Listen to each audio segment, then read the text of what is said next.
This dog just wants a treat, but his owner keeps pranking him. Every time he goes to sniff the piece of bread, he opens his mouth, only to get a cucumber instead.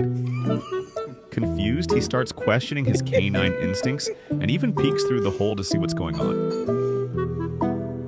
But once again, cucumber. Finally, the owners give in and let him have the bread he's been wanting. Would you prank your pet like this?